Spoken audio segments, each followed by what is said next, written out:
भाऊ जो ज्वेलरी रखी वेठो आहे तो ॾिसूं भाऊ छा ख़रीदार आहिनि खरीदारी जो छा रुझान खरीदारी आहे नी ॾिसो त बाज़ार में माण्हू न आहिनि बाज़ार में त माण्हू आहिनि एॾी त जाम बाज़ार में जाम माण्हू आहिनि ईंदा ई न आहिनि हां किथे माण्हू न आहिनि न त माण्हू डायरेक्ट ट्रपणी न हूंदी आहे अच्छा न माण्हू आहिनि पर ख़रीदार कोन्हनि के माना ईअं तव्हां चई सघो था जेको आहे तो अच्छा चूड़ियूं जेके आहिनि हिन वक़्तु तव्हां वटि आहिनि ऐं तव्हां हे जेको दख़ल आयो आहे माना इहो तव्हां काऊं ॾींहुं आहे तव्हांखे चोथों ॾींहुं आहे आयो आहे त अॼु तव्हांजी माना विक्री थी आहे कुझु मज़ो न आहे मज़ो न विक्री थी आहे पर बुझो हिन वक़्तु जेके चूड़ियूं आहिनि उहे चूड़ियूं कीअं छा रेट आहे 50 रुपए था हलाइनि 100 50 रुपए खणी ॾेखारियो न कहिड़ी 50 रुपया हे अच्छा टोटल 50 में हे नंढियूं बि वॾियूं 50 में हर माल 50 में गरीब माना पाणी ईदा कनि न 100 वारियूं 50 में कीअं थियूं माना 100 में गरीब ईदा कनि इन करे पोइ हिते हण न सेल आहिनि त बाबा 100 वारी 50 में त पोइ ख़रीदार ईंदा हा हिते हण पन्नू अगर 100 जूं हूंदियूं 50 में तूं ॾींदे पोइ छो न वठंदा वठंदा माण्हू ने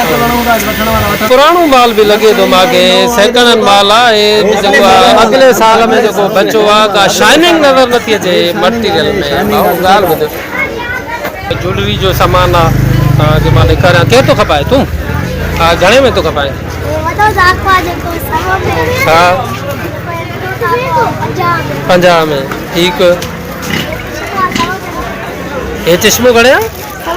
100 में हिकु चश्मो आहे यार चश्मो 100 में पाए त पोइ ॾेखार ॾिसूं त हिन में भाउ ॾिस त जेको आहे न न न प्लास्टिक 10-20 में हुजणु घुरिजे यार खपनि था अच्छा ऐं जो कहिड़ी शइ थी खपे हा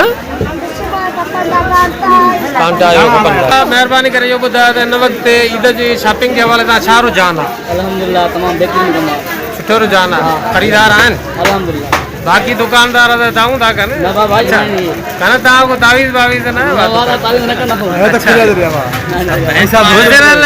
ईद जे बिनिस्बत हिन ईद में तव्हांजी ख़रीदारी वधीक थी आहे या गुज़िरियल ईद में बराबरि आहे कमु बराबरि ठीकु आहे महिरबानी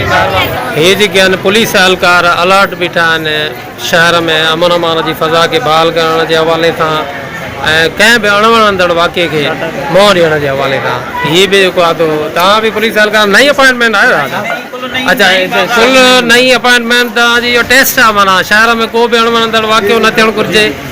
ऐं ख़ासि करे नकुली नोट बि हलनि था उन हवाले सां को खुदि थी वञे कंहिंसां को फ्रॉड थो थी वञे घणा डिपोट आयो हिते घणा एहलकार डिपोट थिया नवां 26-27 टोटल बाज़ार जे हिन सिक्योरिटी लाइ 3 शिफ्टियूं आहिनि माना उहो सही माना जेके बि नई अपॉइंटमेंट थी आहे टोटल जो आहे शहर जे बाज़ार जे सिक्योरिटी जे हवाले सां तइनात आहिनि ईद ताईं ठीकु आहे ठीकु हे मां तव्हांखे ॾेखारियां त मदई जी बाज़ार में हिन वक़्तु रश आहे ख़रीदारनि जी पर कपिड़े जो दुकानु ख़ाली थो नज़र अचे मां ॾिसां पुछां त भाऊ कपिड़े अच्छा तव्हां ॿुधायो त हिन वक़्तु रुझान छा हुयो ख़रीदारी जो हिन ईद ते अच्छा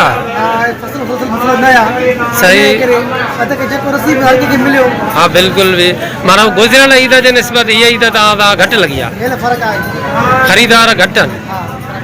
अच्छा रश असांखे मार्केट में नज़र अचे थी पर दुकानदार तक़रीबन जेके आहिनि उहे इन क़िस्म जा रिमार्क्स ॾियनि था त ख़रीदारी घटि थिए थी त इन जी वजूहात हिकु त बिस्प जा पैसा बि न हलिया आहिनि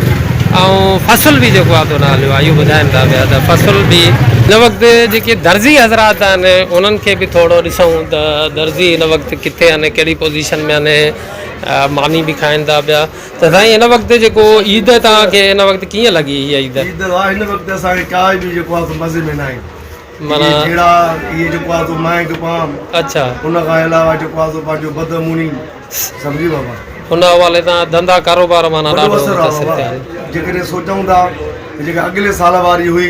उहा बहितर हुई बहितर हीअ असांखे तक़रीबन सुठो जेको आहे सो लास अची वियो अच्छा घणी सिलाई था हलायो सिलाई तक़रीबन असां 1000 मन हले थी 1000 हले थी। 1000 हिन वक़्तु कारीगर जेको आहे घणा जोड़ा डेली कढी सघे थो डेली कढी सघे थो जेकॾहिं बिजली जो बोरान न हुजे त पोइ तक़रीबन 4-5 जोड़ा 4-5 कढी थो वञे त घटि कपिड़ो हुजण जे करे घणा कारीगर जोड़ा कढे पियो उनजी बि रोज़ी नथी हुनजी बि रोज़ी नथी न बाबा हुनजी बि इन जे करे रोज़ी नथी जो जेको आहे तो पंहिंजो हेॾे जो बाज़ार जो डैमेज हुई सही। त हू 2.5 खां 3-4 ताईं ठाहिनि पिया